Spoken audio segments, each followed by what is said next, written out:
The most common advice that's given to people with chronic constipation and bloating is to just take a fiber supplement or just eat more fiber. If you've tried that and that hasn't worked, you need to watch this video because this advice is so lazy, in my opinion. And why are we still recommending Metamucil when the ingredients include artificial orange flavor, completely unnecessary, aspartame, which we know is terrible for the microbiome, and we're recommending the supplement to people with gut issues. As a nutritional therapist, there are quite literally 100 things I would recommend for someone before I would ever recommend this. And I would never recommend the supplement in general. If you want a fiber supplement, just take psyllium husk. This is not sponsored by Big Psyllium Husk. I literally bought this at Trader Joe's for like $7. But believe it or not, a fiber supplement can make you even more constipated.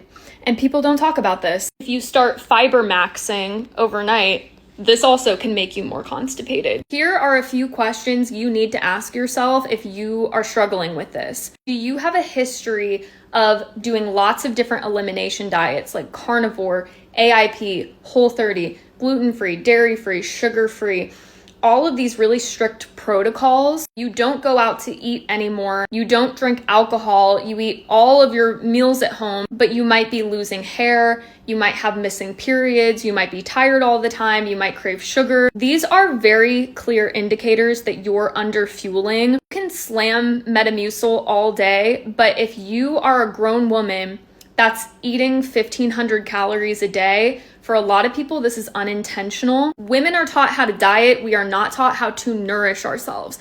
If you are active, if you walk, if you exercise, if you lift weights, you probably need, like most women need over 2,000 calories. But Fiona, I'm only 5'1", I'm 5'2", I'm trying to lose weight. If you go 4 days without pooping and your priority is to lose the last 20 pounds, I beg you to get your priorities straight. You need to focus on your gut health, because that is so terrible for you to not be going to the bathroom regularly. And once you get that sorted out, then move into a fat loss phase. You might have to go into a health phase before you move into a fat loss phase. And a lot of people, when they do carnivore, when they do gluten and dairy free, when they do AIP, when they do Whole30, you're cutting out these inflammatory foods, but you're restricting your caloric intake unintentionally. And you don't have enough food to even bulk your stool. Your motility slows down. It makes you very hospitable for SIBO or small intestinal bacterial overgrowth. You probably have a lot of lower belly bloat, a lot of constipation, and you probably feel terrible.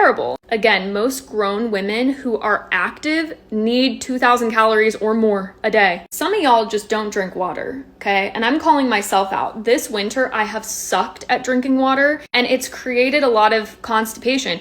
If you are dehydrated, your stool becomes very hard and difficult to pass. So you're slamming fiber supplements, but you are going to be incredibly constipated if you're dehydrated. A lot of people will kind of shit on electrolytes, but electrolytes are so helpful for constipation.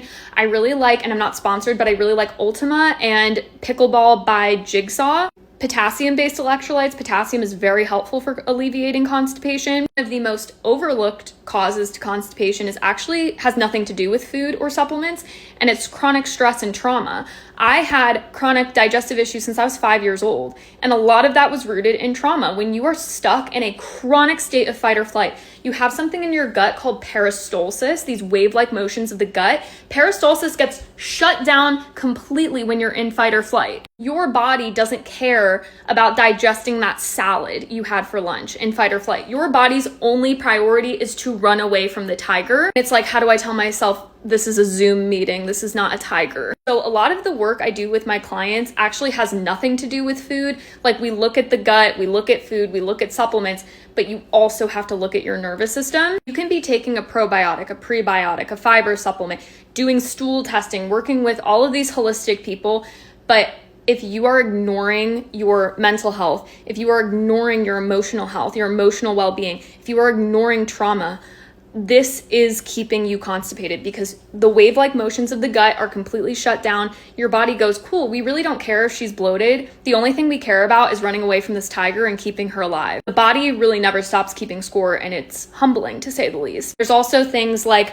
low pancreatic enzymes, low stomach acid, poor bile flow. There's liver health, there's thyroid issues. There's so many things that can trigger constipation that are very complex. So leave me a comment if you want a part 2.